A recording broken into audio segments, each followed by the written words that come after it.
Hi, thanks for tuning in. Today we're going to show you how to equip your printer like the Ender 3 with Octopi for wireless printing.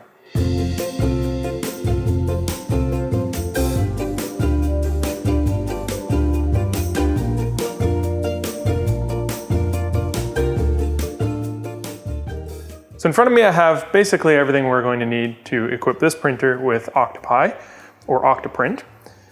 We have the core of it being the Raspberry Pi. We're using the Pi 3B Plus, model B Plus.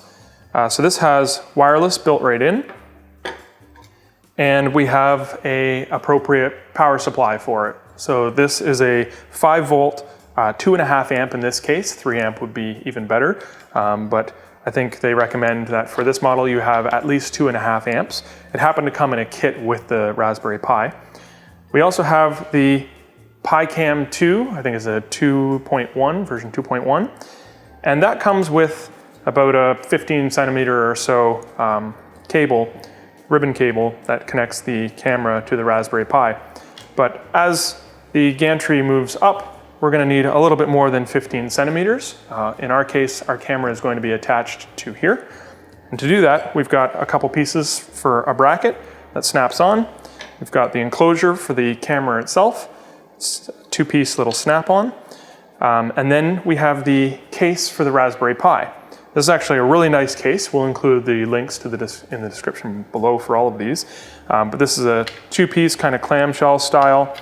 And there's perfectly cut grooves and little standoffs here that go between the USB connectors and Ethernet connectors. That kind of just holds everything nice and secure. And there's a provision to knock out these little slots here and bolt it right onto the top of the rail. So that gives us plenty of mounting options. We'll kind of figure out where we're going to put that in a second. To allow us that extra distance between the camera and the Raspberry Pi, we've got a 1 meter extension cable. You had to buy this separately. And our kit also came with little heat sinks that we'll put on the chips on the Raspberry Pi, just to make sure everything's staying nice and cool. And then we'll use our laptop to flash the distro called Octopi, which is a Raspberry Pi distribution that's pre-configured for Octoprint. Makes it very easy to get up and running.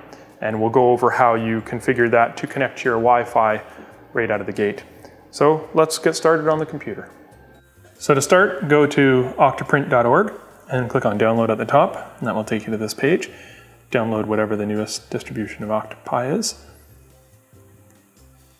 And save that to your computer. While that's going, grab Etcher.io.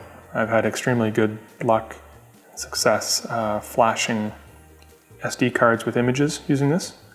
So Etcher.io, and download and install that application.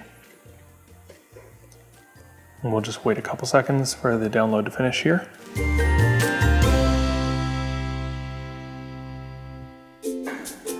So the download's complete. It's a zip file, and in my case, just for ease of use, I'm going to put that on my desktop. So then we should just be left with an IMG file.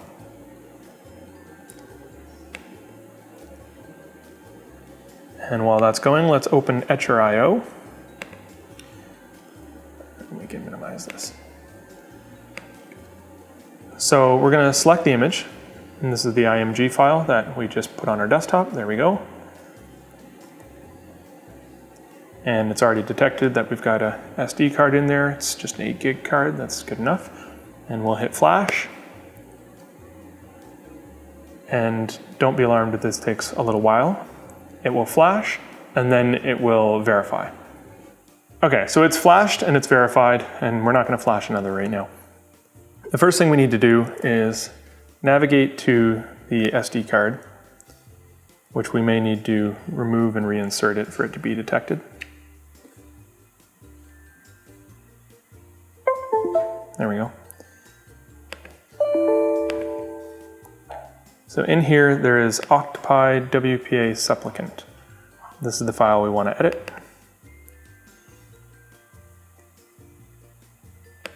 And I shouldn't do this in Notepad because it doesn't understand the new line characters. So open it in something like Notepad++, which is a fantastic text editor. So in this text file, you need to uncomment the type of network that you're using. We're using a WPA2 network. If you're using WEP, which you shouldn't be, you would do that down here. And you uncomment it by removing the pound symbols or hash marks from the beginning of each of these lines, like that. Put in your SSID, so we've already got ours in here. Put in your Wi-Fi password. We'll put in ours later. And then down below, I think we should also uncomment the type or the country that we're in. So I will do this. And then once you've put in your key here, just hit save, and then you can close that.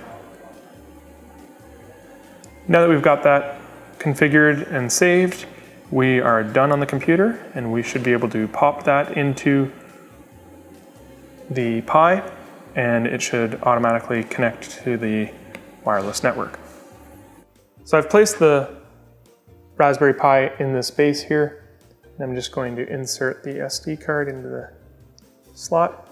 In this case, the pins on the SD card are facing up, and then we can plug it in.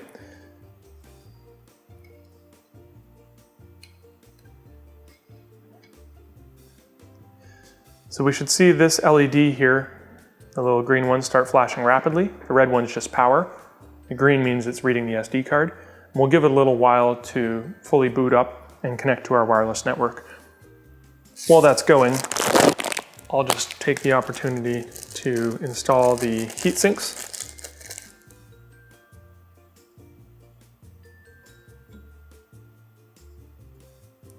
Now, if you've got like your fingerprints or something, if you've been touching those chips, you might want to wipe them off with rubbing alcohol just to make sure that these stick well. There's no oils left on them. But this is fresh out of the package, so we should be good. There we go. So that should be booted up now. And we'll now want to see if it's connected to our network. And to do that, it's a little bit different depending on every environment.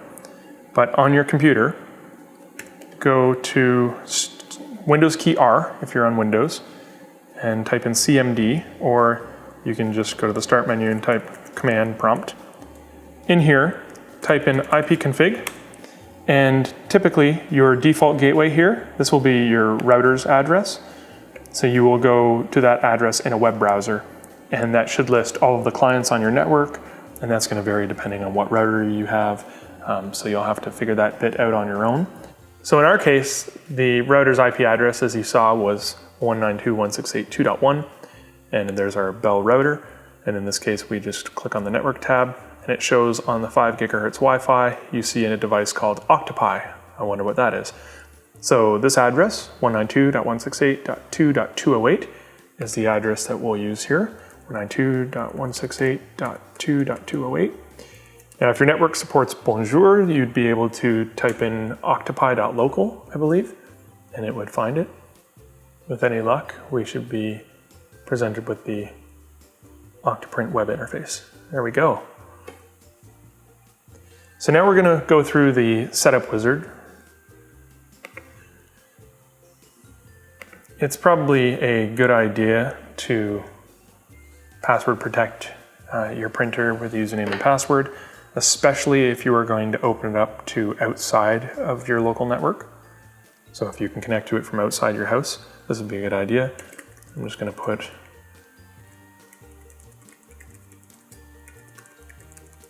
username and password in there.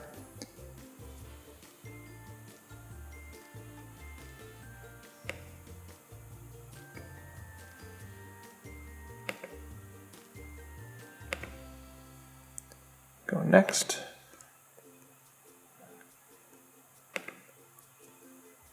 So we can just skip this.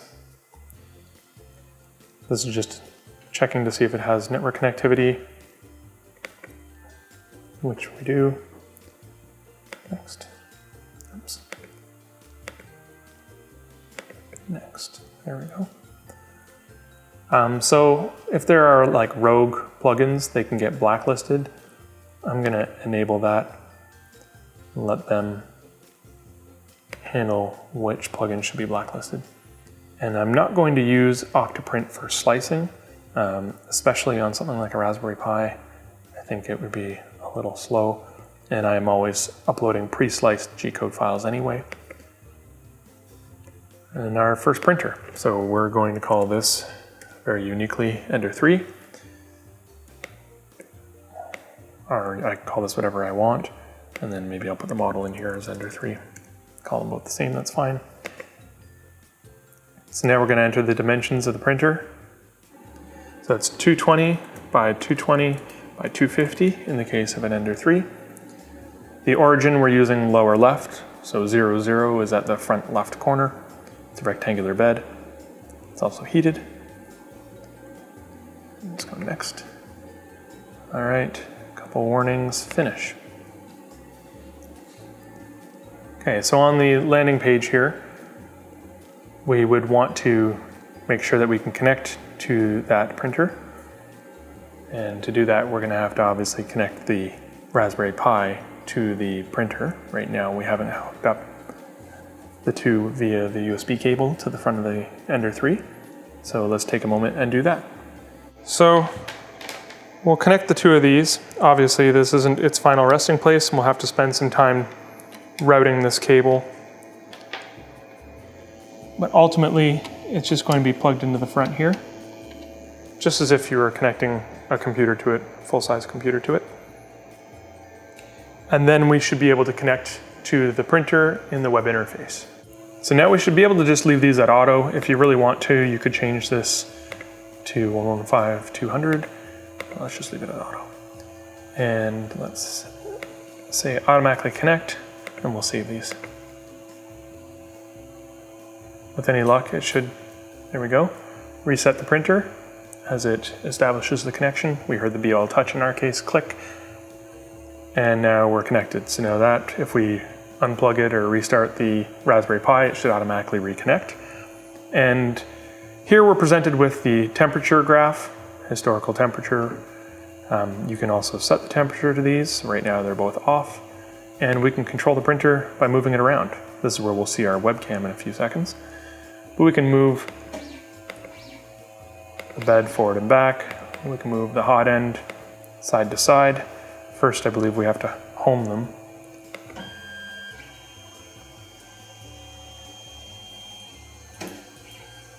There we go.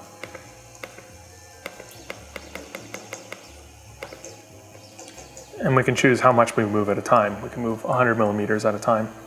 So let's move it forward 100 instead of tapping it multiple times. So let's get this webcam stream loaded. We're going to start connecting all the parts to the printer. So this piece here just clicks on to this plastic cover here. The one side is left to be flexible, and it's also got a hole where we can screw it in to apply more pressure if we need. It just slips over like that, and you can slide that, up or down to suit your needs. And then the back of the PiCam case has this spot there that will go in the middle here, and then the screw will go through the two of them, and you can angle that to suit you. And then the PiCam itself just gets wedged in between like this. The ribbon cable comes out this little slot here, so this will be fun, I'm sure, routing this in there.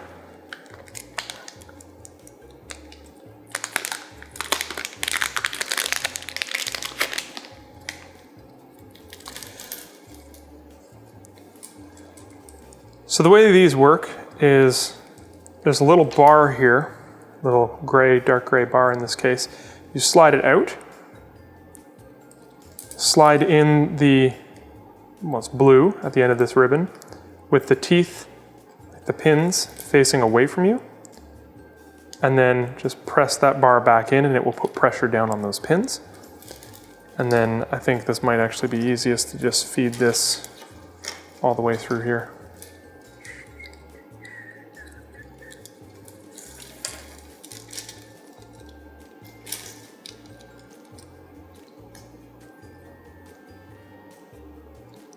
So it's an extremely tight fit. As I mentioned, you may want to scale it up. It's a pretty quick print though.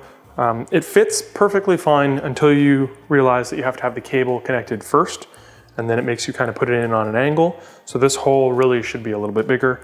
You could probably just drill the hole out and that would give you enough clearance, or snip away some of the inside of the bracket on the back side of that hole. But either way, having it fit tight is better than it flopping around. And then the two of these just slide down on top of each other. The way I find it's easiest is to kind of snap them on, and then you can slide it the rest of the way.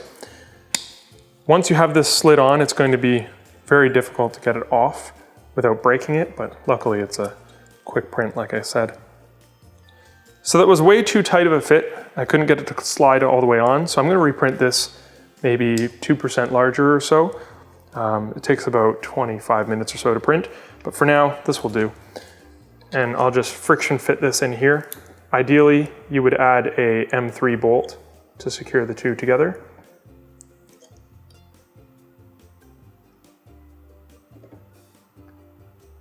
That'll do for now. And then let's unplug the Raspberry Pi before we connect anything to it. This ribbon cable, in the same fashion that we connected it to the back of the camera, is going to go into the little ribbon cable slot on the Raspberry Pi. Let's untangle this. So on the Pi there are two ribbon connectors. This one is labeled camera. It's near the optical and audio out. Pull the dark bar up. I think it has a piece of protective film covering the slot, so pull that up. And then the bare pins will face away from the dark slot, and press that bar back down.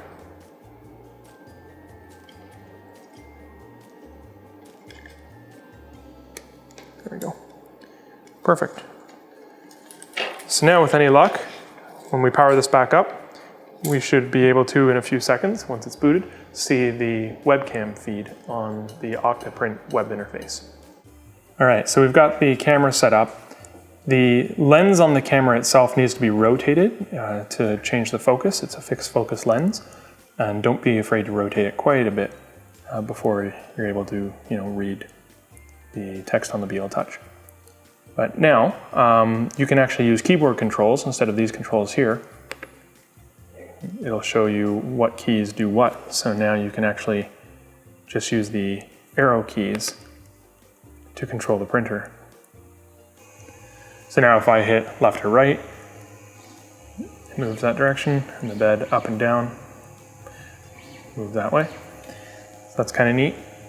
Back on the main page, on the left-hand side, this is where you can upload your G-code files. You can create folders to organize them by job or category or something, and then you just hit upload. You can also drag and drop from Explorer window into there.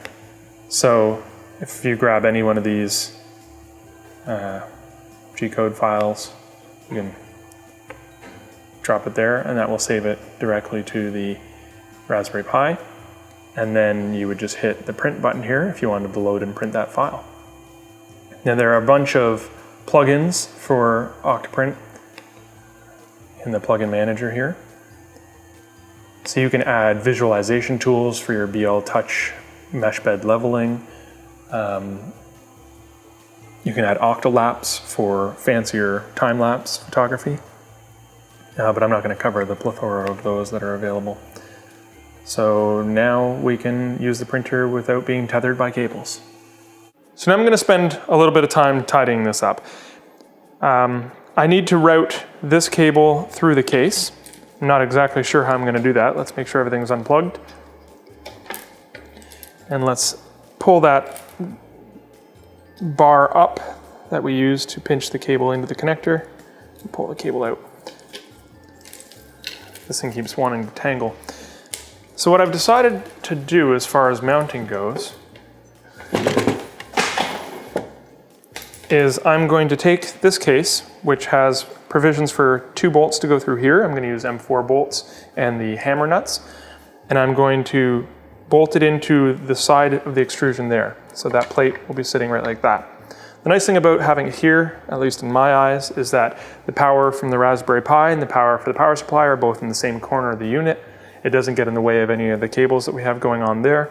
And we should be able to easily route the USB cable from the front of here right over this cross rail and into the front of the printer. So it'll be a pretty clean install, I hope. So to do that, we're going to have to remove this. Turn this back around.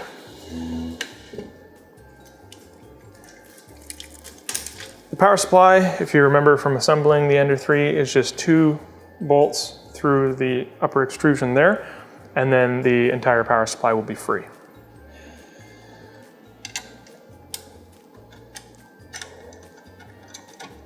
So right now the bottom bolt is actually obstructed by the X axis there.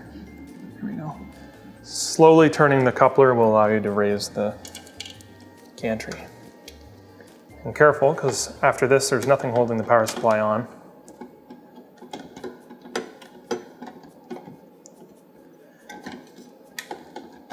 And this is one of the first release models of the Ender 3, so it has the 3D printed cover instead of the injection molded cover that they switched to.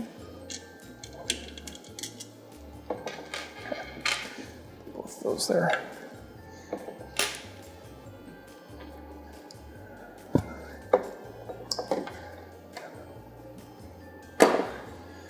So now we need to feed this ribbon cable through. In this case, I think I'm just going to use one of the vent holes here. The vent holes are actually perpendicular to the direction of the connector, but that should be fine.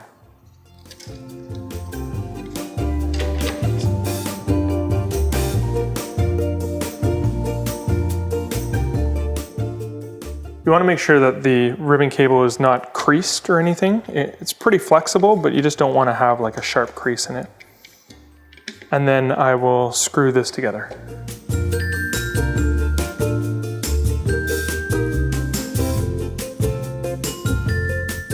So I've made sure that this cable is as untangled as possible, and I've, at least for now, decided to slide it underneath the stepper. There's just a little bit of clearance there, and there's no tension on the cable at all. And then underneath all of the bed wires and the hot end wire assemblies. And then the leftover bit of cable will just end up sitting like that out the back. So I've already pre-threaded the hammer nuts onto the M4 bolts. And you want to make sure that your bolts aren't too long, because otherwise the bolts will hit the bottom of the inside of the slot here before the hammer nuts have actually tightened against the top of it. And I think I'm just going to kind of align that with the back.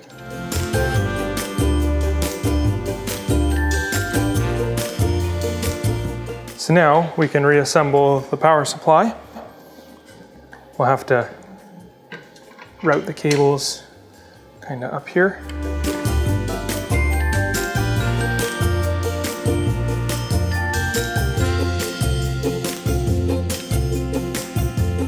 So now that that's all back together, we should plug in the Raspberry Pi.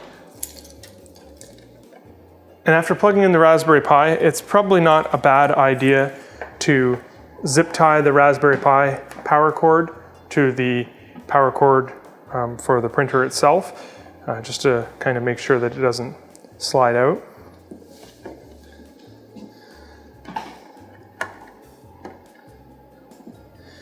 And then we'll probably get a black cable so that it blends in a little bit better. But we're going to connect this into the front of the printer and then route it to that back corner over here. And we can probably go right over top on this side. It might be a good idea to print some little clips that clip it into the slot on the side of the extrusion, maybe even on the side of this rail here, to keep it nice and neat. So you want to make sure that it will never get tangled on like the wheels or anything. Even just zip ties would be fine. as long as you're not obviously zip tying it to this because the wheels run inside the track, but you could zip tie it to the cross member to keep it pinned down so that it is out of the way. And then plug this end into the front of the Raspberry Pi.